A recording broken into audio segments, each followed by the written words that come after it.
John Edward Lee, Matt Fleming, John Edward Timms, Lindsey Ridgel, and several others were so glad that Abjack pointed to the pathos of the situation at this point.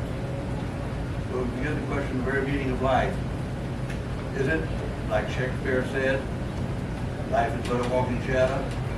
The poor player who struts and frets his hour upon the stage, and then is heard no more? Is it a tale told by an idiot, full of sound and fury, signifying nothing? Or is it more like Rodney Dangerfield said, something more prosaic and frivolous? No one's going to live this long, but I think I better care of myself. My attitude toward the meaning of life is usually shifted toward that of a couple of guys who lived in the last century, Charles Dawes and Carl Sigmund. Now, you might rightly ask, who the hell is Charles Dawes and Carl Sigmund? Well, I'll tell you. Charles Dawes was the previous vice president of the United States back in the 1920s during the administration of Calvin Coolidge. He was vice president. He was also a general in the U.S. Army. And he won the Nobel Prize for Peace in 1925 for engineering a repayment program by which Germany could compensate the Allies according to the Versailles Treaty, which ended the First World War. And it worked very well until 1929 when the Great Depression hit, which facilitated the rise of a man named Adolf Hitler. That's another story. So Charles Dawes was Vice President of the United States, joined the Army, Nobel Prize winner, but he was also an amateur musician. He wrote a musical piece back in the 1920s called Melody in A Major. It became quite popular among the big bands of that era and several piano players. It sort of ricocheted around the music world in the 1920s, 1930s, and 1940s. And then in 1951, a lyricist named Carl Sigmund put words to the music. That became Many a Tear Will Fall, but it's all game. And that became very popular. And then a black singer with a melodiferous, velvety voice named Tommy Edwards got a hold of it. And then it became a worldwide hit, particularly in the United States. In Europe, it played in all over high school dance parties back in the 1950s, particularly around 1958. Many a tear will fall, but it's all in the game.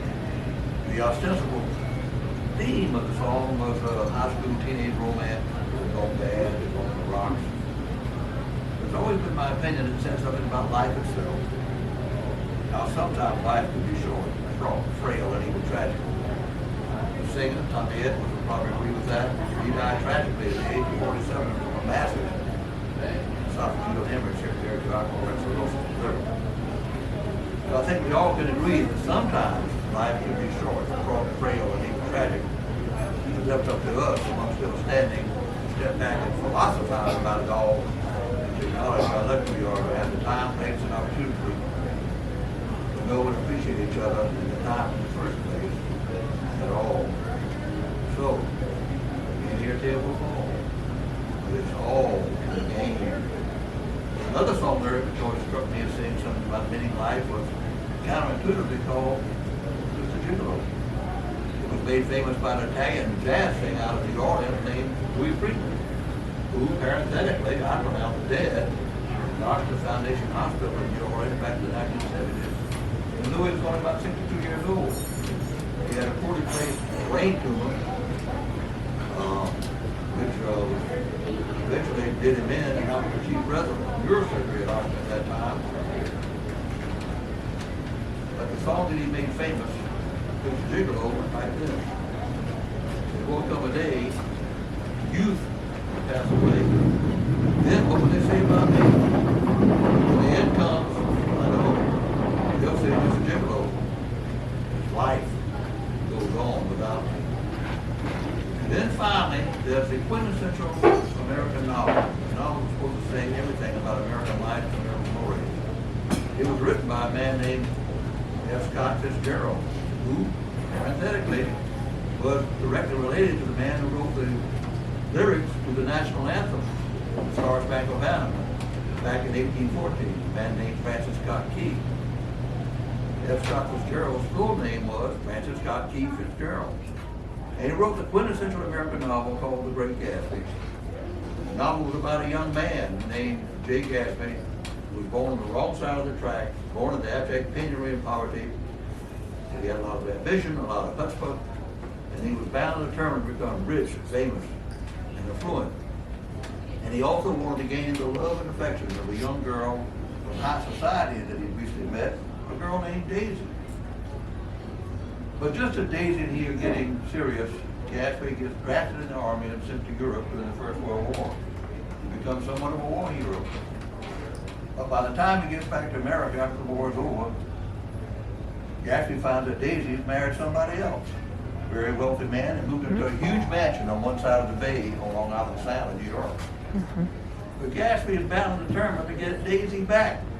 He's fulfilled his ambition of becoming rich and affluent, so he builds a large mansion on the other side of the bay, on Long Island Sound, directly facing Daisy's mansion, and he spends a lot of time staring at the green light at the end of Daisy's dark, which represents for him his desire to get Daisy back and his plans for the future. But tragically, toward the end of the novel, Gatsby is killed in a terrible tragic incident of mistaken identity. And the last paragraph of the novel, the narrator of the novel, who's Gatsby's good friend, trying to make sense of it all, how that this young man with all his hopes, dreams, and plans for the future came to such a terrible, tragic end. And the last paragraph comes down to this. Gatsby believes in the green light, the orgastic future, which year by year recedes before us. Italy does end, but that's no matter. Tomorrow we will run faster, stretch out our arms further. One fine morning, so we beat on, boats against the current, borne back ceaselessly into the past.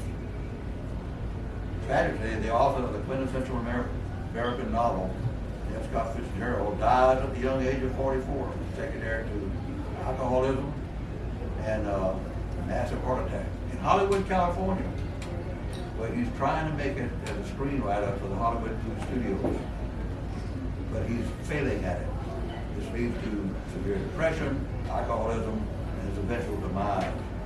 And the last sentence of that last paragraph of the quintessential American novel, which he wrote, is inscribed on his tombstone in the cemetery where he's buried in Baltimore, Maryland. So we beat on, boats against the current, borne back ceaselessly into the past. And in conclusion, in sort of a coda, I'd like to say that the Hollywood movie studios have tried 4 times to make a movie about this book. The first one was back in the 1920s, about the time the book was published. It was a silent movie, no sound at that time. That is unavailable, but there have been 3 movies since that time. One in 1949 with Alan Ladd, one around the 1970s with Robert Redford, and then more recently, in the last 15 years, Leonardo DiCaprio had a shot at it. But all the professors, all the experts on American literature and American novels say that none of those movies come close to getting to the heart, to the theme, to the spirit of the novel. In order to do that, you got to read the book. You can't just go see the movies. We sing.